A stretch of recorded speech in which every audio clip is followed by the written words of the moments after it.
Sans autre précision, parler des Africains, sans autre distinction. Saigner qu'un Wolof n'est pas un Ishira, pas plus qu'un Breton sera un Auvergnat.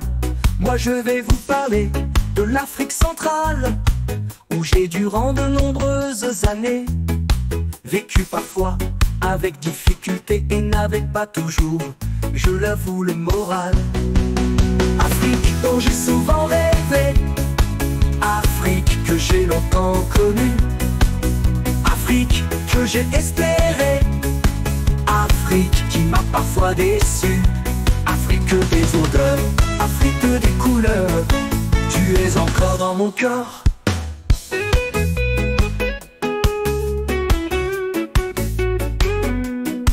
Contrée sauvage bien sûr, en dehors des villes, où on côtoie des personnes en exil. Des fonctionnaires pensant surtout à leur salaire, quelques aventuriers plus ou moins en galère, des chefs d'entreprise filiales de grands groupes, et tout ce petit monde ayant le vent en poupe. Se côtoient, se fréquentent et souvent se détestent. Parfois je les ai fuis comme si c'était la peste. Je me suis éloigné de ces expatriés dont les soucis m'étaient pour beaucoup étrangers. Afrique dont j'ai souvent rêvé, Afrique que j'ai longtemps connue, Afrique que j'ai espérée, Afrique qui m'a parfois déçu. Afrique des odeurs, Afrique des couleurs, tu es encore dans mon cœur.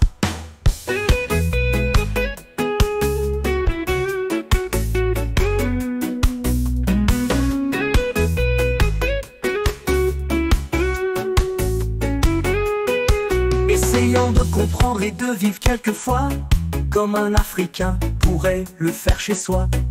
J'ai connu les coutumes, pour certaines appréciées. J'ai aussi fait le tri et en ai rejeté. Cette façon de vivre fut très enrichissante. Je me fis quelquefois des amitiés sincères. Parfois je reconnais utiles dans les affaires, d'autres qui furent par contre souvent insignifiantes. C'est ainsi qu'en Afrique, on doit le plus souvent oublier les principes qu'on a en arrivant. Et ce n'est pas toujours avec gaieté de cœur, on s'adapte avec plus ou moins de bonheur. C'est un pays très dur et pour pouvoir survivre, il faut savoir très vite prendre des décisions, pouvoir les appliquer sans autre réflexion, respecter sa parole et sans autre exclusive, se faire respecter dans toutes circonstances. Et c'est ainsi que peut-être vous aurez cette chance d'être considéré comme un vrai Africain et pouvoir découvrir un monde différent, riche et puissant, souvent non cartésien. Je leur suis pour cela toujours reconnaissant. Afrique dont j'ai souvent rêvé, Afrique que j'ai longtemps connue, Afrique que j'ai espérée, Afrique qui m'a parfois déçu. Afrique des odeurs, Afrique des couleurs, tu es encore dans mon cœur.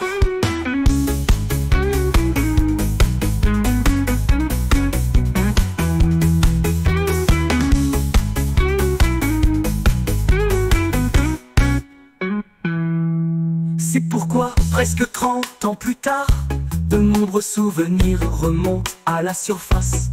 Des chasses mémorables, des aventures cocasses, quelques mésaventures toutefois assez rares. Comme ce retour d'Iguela en avion, dans mon petit Cessna qui était ma passion, où nous fûmes surpris par un violent orage, ou pendant 20 minutes perdus dans les nuages. J'ai cru réellement ma dernière heure venue. Nous sommes avec bonheur par chance parvenus à sortir de l'enfer. En vous parlant je l'imagine encore, ces éclairs, turbulences, j'en plante le décor. Souvenirs merveilleux, revenus aujourd'hui, qui donnent à ma mémoire une riche pâture. Que de joie, que de peine et aussi d'aventure, et somme toute que de vie. Afrique dont j'ai souvent rêvé, Afrique que j'ai longtemps connue, Afrique que j'ai espérée, Afrique qui m'a parfois déçu. Afrique des odeurs, Afrique des couleurs, Tu es encore dans mon cœur.